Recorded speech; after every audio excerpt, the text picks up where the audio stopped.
Bienvenidos a Derecho para Ciudadanos, el podcast que pretende resolver tus dudas e informar de manera sencilla sobre tus derechos legales.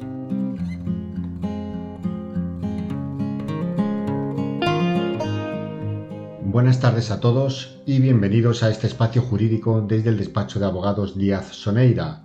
Soy Carlos Díaz, letrado del despacho, y en nuestro nuevo podcast hablaremos sobre el acoso laboral. Denunciar por acoso laboral no siempre es fácil, la falta de pruebas puede ser el principal problema. Por esta razón conviene saber qué es lo que dicta la ley y la manera de proceder para que la situación se resuelva de la mejor forma posible para todos, pues esta circunstancia es bastante delicada tanto para la empresa en la cual trabaja como para la propia persona que lo sufre. No obstante, debes de tener muy claro cuándo se determina que hay acoso y en qué situaciones no está claro que haya una situación jurídica de acoso.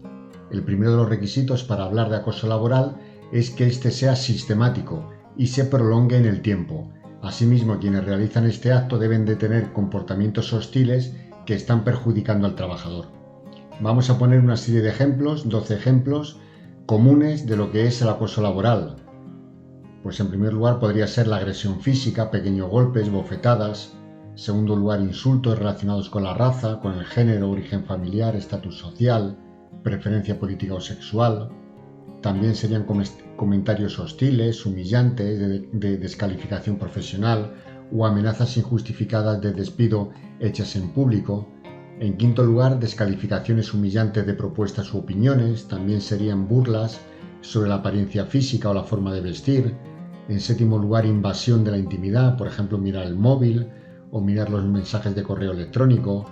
También podría considerarse como acoso laboral órdenes extrañas distintas a las obligaciones laborales o exigencias desproporcionadas o incluso órdenes contrarias.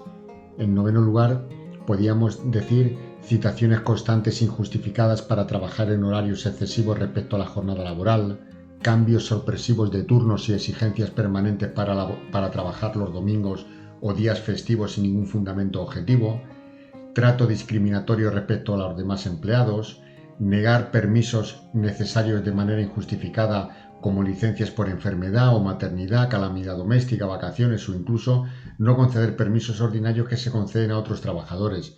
Y en último lugar, envíos de anónimos, llamadas telefónicas y mensajes virtuales con contenido injurioso, ofensivo o intimidatorio. En fin, todos ellos claros ejemplos que podemos ver en la jurisprudencia como acoso laboral.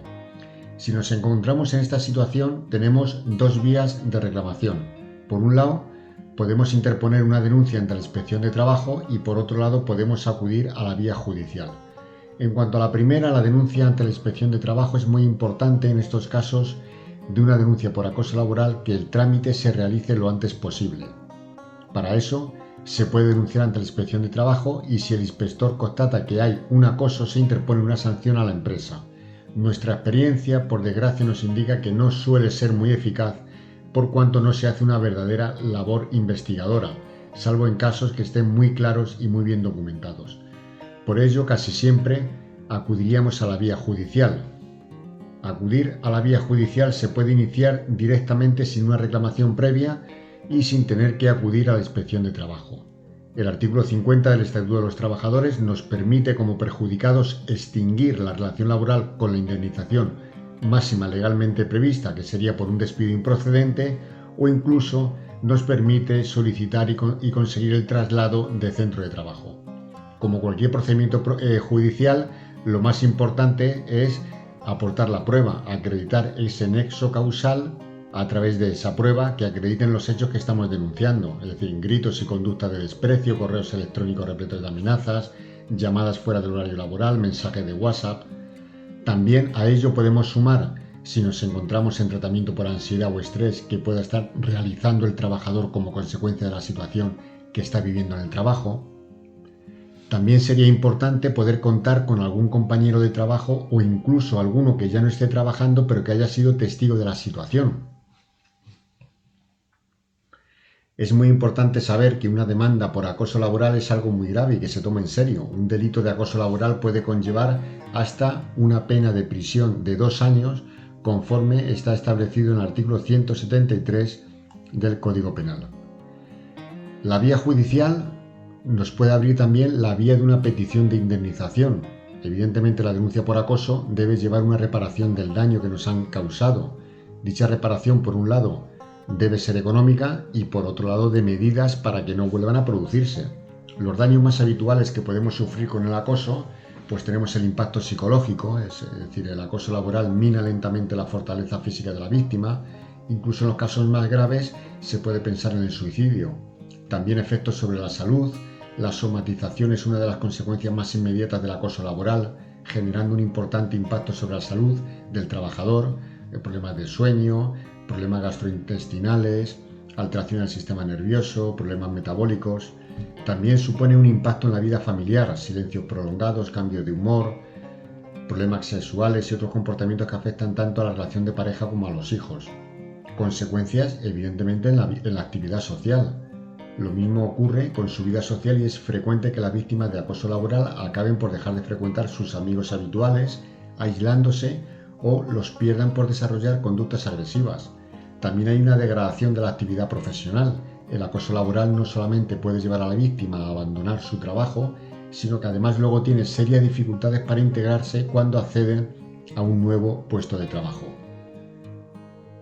En los casos en los que las pruebas acrediten los hechos, se puede pedir una indemnización por daños y perjuicios. Para concluir, ¿cuál es el primer paso que debemos dar si nos encontramos en una situación de acoso laboral?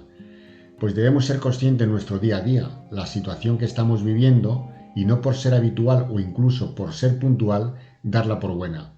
Debemos saber identificar desde el principio la situación de acoso para poder actuar. El primer paso va a ser siempre ponerse en manos de un abogado especializado, que nos va a marcar todos los pasos. Va a hacer una planificación de la situación y cómo revertirlo. Analizará si es solucionable con un mero requerimiento a la empresa para que actúe con los trabajadores o que paralice su intervención si es el jefe quien lo está haciendo. El segundo paso que se pudiera dar sería presentar una denuncia en la Inspección de Trabajo y en última instancia la reclamación judicial.